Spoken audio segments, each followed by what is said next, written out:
sweet people will not be clicking on this video. I think I've just lost not 1% of my audience. Hi lovelies, you're here on a Tuesday and we are in spooky season. Do you like my little grotto that I tried to recreate here? We got some dingle hoppers, we got things that I figured that we could find under the water because obviously today we're talking about mermaids. You love them, I love them. Up until the age of 10, I genuinely wanted to be one when I grew up. Like, yes. I've mentioned in the past my childhood was kind of dark, and please go easy on young Bryony. Like, her brain was traumatized and like had a very slow developmental rate, okay? But most of us are familiar with mermaids thanks to the beautiful tale that is Disney's The Little Mermaid that actually got released when I was born. Okay, technically it was a few days late. So not only is the movie amazing, beautiful, amazing music, oh my goodness, Howard Ashman, please rest in peace. It's also wildly inaccurate, as we're always discovering with these videos, aren't we? My gosh. That's right, lovelies, we're uncovering the weird and wild mythology about mermaids today, and also how they transform throughout society and how their commentary on society as a whole. So we're creating this look as guided by you on Instagram, and also the title of this video was actually chosen by you here on YouTube, so don't forget to subscribe on both. That would be great, thank you. Everything that I've used is cruelty-free, vegan, not owned by parent companies that test on animals. They're all listed down below, along with all of my sources and further watching if you're interested in this topic at all. I need to put in a trigger warning here because obviously we're talking about mermaids, so that involves a lot of death and drowning. So as a pre-warning, if those are triggers for you, click off this video. There's going to be a fair amount of talk about this, so it's in a more light-hearted way, but your mental health, I just want to bubble wrap your head. I don't want anyone to get like hurt. Like, you're meant to leave these videos being able to have a good day, okay? Chapter 1, Mermaids for Everyone. No, really, okay, so if one thing joined pretty much all cultures together, it was people in our past that all decided, you know what I want to do? I want to screw a fish.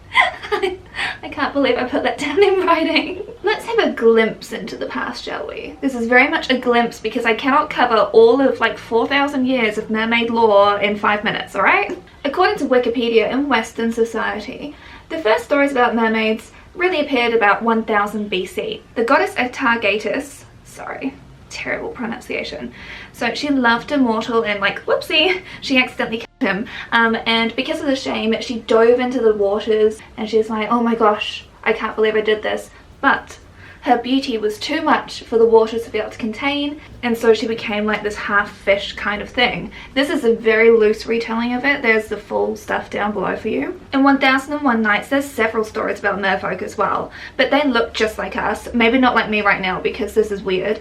And they could actually have relations with humans, and then their children would be able to actually like live on land and in the ocean, and it's kind of like, well, where is that now? Because we're going to need that for the future. Like, how good would that be? Okay, so the UK and Ireland, this is more what I'm used to because this is where things get darker because, you know, women spell doom. White men have always been scared of us women. So of course you've got the typical stories of mermaids calling out to sailors, saying that they're doomed, trying to trick them into drowning in the ocean, and like basically just being terrible, terrible creatures. Even though there were some retellings of them being at like 2,000 feet tall. You can't say tall, it would be long, 2,000 feet long. Of course, I mean, you have to romance a fish, so there was actually an a story where a mermaid actually heard a chorister singing and she fell in love with him, and it was this whole thing, and there's actually a carving of her in a church, which is about 600 years old. So there you go, fun fact.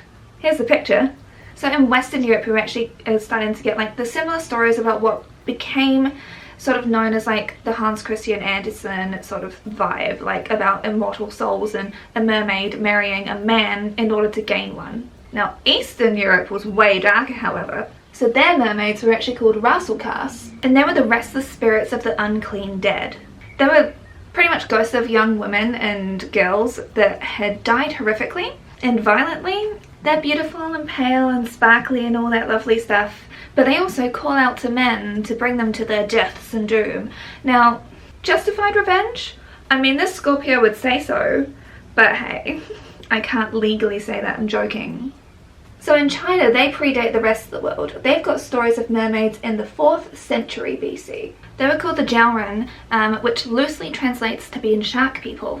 They made beautiful art and they wept tears of pearls, and they actually appeared to be way more friendly than what like Western versions of mermaids are as well, like helping people out with beautiful art. At least this is from what I read in like the light looking into it. Of course, like please refer to like the Chinese text about it. I can't read it, so this is just glossing it over. In Japan, you've got the Ninyo, which is part human, part fish, and honestly, like it's been very unclear of exactly what gender it is. Whilst they are typically depicted as females, like with some female forms, like it's not exactly clear if they are men, women, or just no gender at all.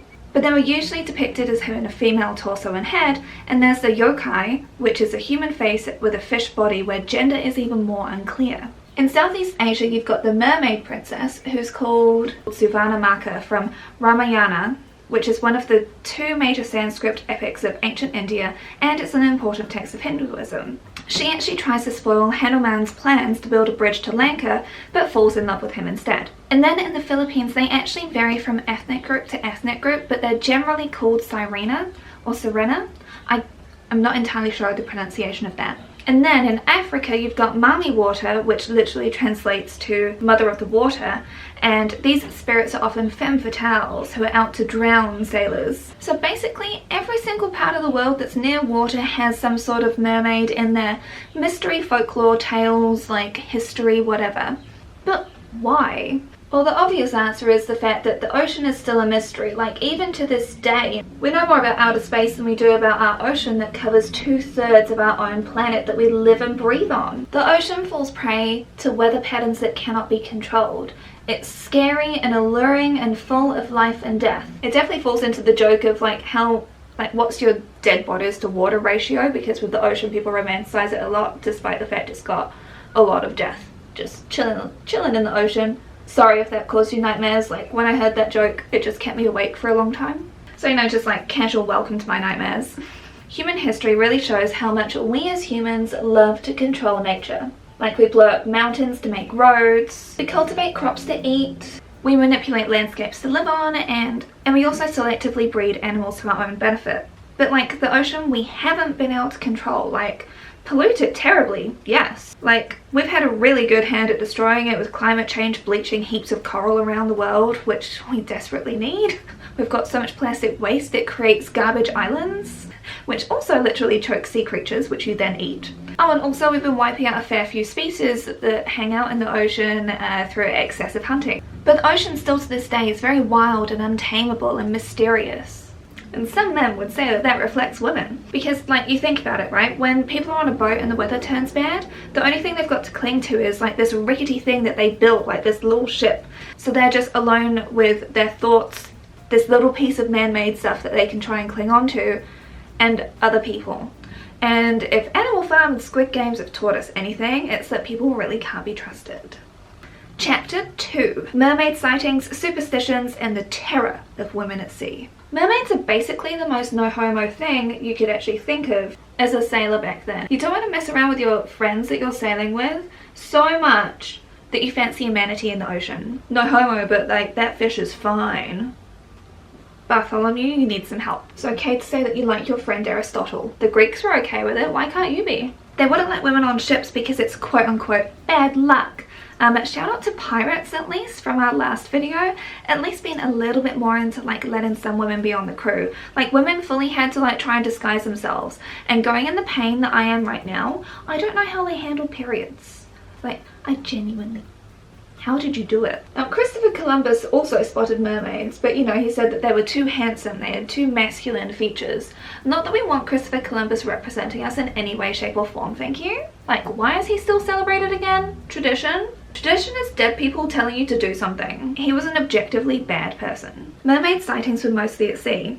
I mean, obviously. Or some lonely person spotting them at a body of water. One of the most common creatures that was actually thought of as being a mermaid has been, like, I mean genuinely, completely wiped out only a few short decades after it was actually discovered. So isn't that lovely, hey? Humans, am I right? So this was Stella's sea cow. No, seriously, like, obviously you've got the manatees that were being mistaken for being mermaids, but Stella's sea cow was this like absolute behemoth. It was the size of like a school bus, and all it did was like literally nap and eat kelp. That was it. And it was just chilling like a nice sea cow in the shallow water, because that's where like seaweed and kelp was, and we'd just fall asleep there after having a nice snack, having a little nap, and boom, humans just were like, so thanks, we lost a very like serene, chill animal. So yes, they've been actually extinct for over 200 years because they were killed within about 5 decades of their discovery. Now, the last reported mermaid sighting was actually in 2012 in Zimbabwe. Now, most of the time that you see like any reporting actually happen, it's of women of the seas trying to steal the people's gold, or like trick them into coming underwater and like basically kill sailors, you know, or obviously to seduce the men. Because yeah, with access to all of the oceans that cover 2/3 of the world, the mermaid would pick just you lonely sailor, you're like the man of her dreams. She just really wants to lay those eggs for you. You tell yourself whatever you need to, sweetie. Let's talk superstitions, shall we? Because I never actually want to hear people like slamming people that like horoscopes in a fun way ever again, after seeing all of the stuff that sailors are sometimes still very superstitious about. They're more superstitious than Gilda on a bad day. Shout out to the 10 of you that got that joke. Because there's even a full Wikipedia page of all of the things that sailors are scared of. Let's go over some of the most silly ones, shall we? No whistling, because you're challenging the sea.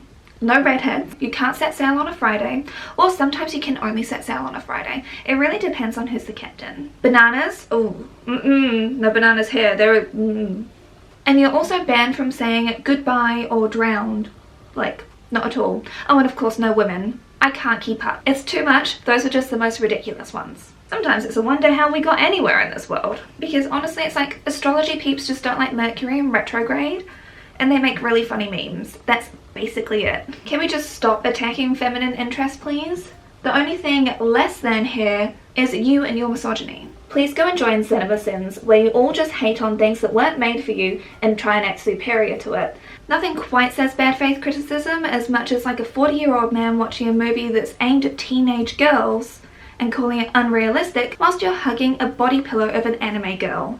All I'm doing is pointing out how unrealistic it is. Shut up, Chad. No one cares. Because of course women were genuinely banned from ships because they're a distraction, you know. Or, you know, like just them being on the seas would just anger the sea gods, of course. Very objective, isn't that a word that you like to use? Basically it really does boil down to the fact that men just like to claim something as their own, and they get very jealous of each other because they quote unquote can't control themselves. And reading articles about this, they're like, oh, but you know, it wouldn't have been a fun time for the women either. I'm like, well, were they expected to control themselves? And the men were like, no, this is a boys club. It's like a tree house. No girls allowed. So let's fantasize about fish instead. I mean, honestly, talk about victim blaming. Speaking of victims, here's a gruesome tale from the Middle Ages for you. I mean, it's the Middle Ages. It's not exactly like it was that pleasant a time anyway. There was a crew that dared to take women aboard it. And then as the ship hit this terrible storm, what did they do? They started hurling the woman over the ship. Like, just full on. Chuck them over. Like, you're the one that's causing this problem. The thing is, it was all in vain anyway, because the ship actually just perished regardless.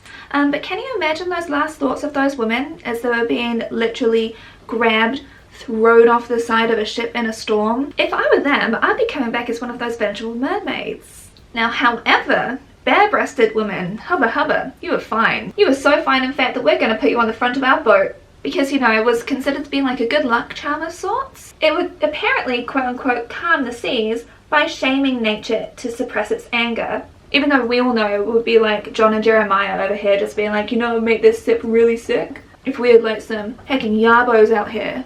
It just makes you think of that old joke when you're having a fight with your boyfriend and like you just flash him your yarbos and then like the conversation is just done and the argument's over. That's all it makes me think of. Oh, but don't worry, fear not, by the way. Women were eventually allowed on ships, not just as a passenger either. Ooh. But it's probably a bit more recent than what we might want to believe. The only way for most women to actually be able to take part in actually running a merchant ship before the 1900s was through marriage or by being the child of a sailor. And then, oh no, wait, in 1917, in the First World War, women were actually allowed to take on a role on the Navy and got enlisted under the name GRWM. And then all the way in 1993, after I was born, Congress actually allowed women to work on battleships. Not that I'm saying that I'm pro-war or anything, because it's very much the opposite. I'm just saying that, wow, talk about backwards. Well, we talked about mermaids throughout history, but there's more recent history that's far more interesting as far as I'm concerned. This is for the LGBTQIA+ community. So this is in particular for the trans and non-binary community, actually. So you know how I talked about at the start how I wanted to be a mermaid when I grew up, and that was like kind of like a haha joke?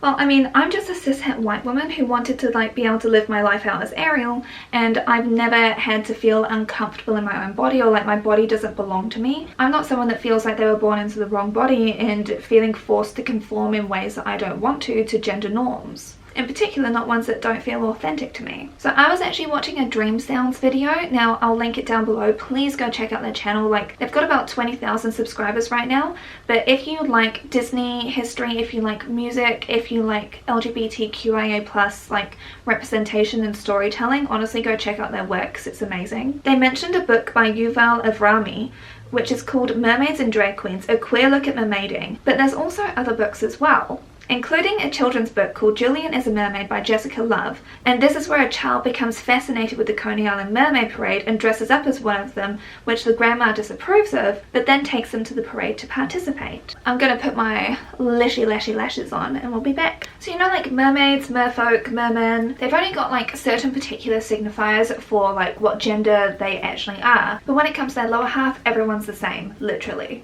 Everyone's got a tail. There's no genitalia involved in terms of like signifiers of gender. Even though, again, gender is a construct. Said it before, but just in case people are starting to get confused. And for people who struggle to feel comfortable with their own bodies, mermaids are a way of freedom effectively. You don't have to worry about tucking to quote-unquote pass, and the inability of getting surgery because of the incredibly high costs and insurance not covering it, and not feeling like you can be comfortable in your body for a myriad of other reasons. Now, I want to reiterate, not that anyone needs to have surgery to be labelled however they want to be, of course. Mermaids are transformative. They cross boundaries of the sea to land. You can also say so of the interpretations of Luca, but there are honestly video essays by people of the community talking about that I will link for you instead. This is the riskiest part. I want to do it because I'll never do this again. I'm going to try and handle this, but I don't think this will work. The Little Mermaid, the saddest story that's ever been written in my opinion. Remember who it was written by? I'm getting glitter in my mouth. I'm just going to say this and stop. Oh my gosh. So remember who it was written by? Hans Christian Andersen. He wrote it just after he got rejected by the love of his life, who was another man. It's an unrequited same-sex love story, which ends in, honestly, one of the biggest tragedies. So the fact that mermaids have taken on this more positive role is just amazing in my opinion, and something that we should really definitely be celebrating.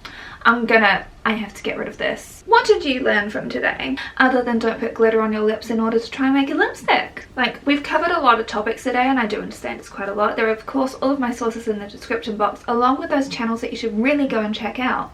I personally find these Halloween videos really interesting because it gives me a chance to like dive into the past and see like where we are today. I just think it's really cool. And honestly, I love the transformation that mermaids have taken over time, in particular how they're actually used today, and I just love that so much. If you made it all the way to the end of this video, please leave the mermaid and rainbow emoji, because I think you definitely do need both if you made it all the way to the end, because then you'll actually understand the full context of it. And next week, we are going to get bewitched. Next week is the one that I'm most excited about, and yes, it's going to be a long video. But yes, thank you lovelies so much for watching. I don't really know what I was doing with this makeup look, but if you do recreate it, please don't forget to tag me on Instagram. It's just BryonyClaire_vegan. Again, that's linked below, and I'll see you lovelies again on maybe on Sunday for a review, but definitely on Tuesday for the witching hour. Actually, when you're watching this, I'll have just had my second vaccine. I'm so excited. Finally. Finally.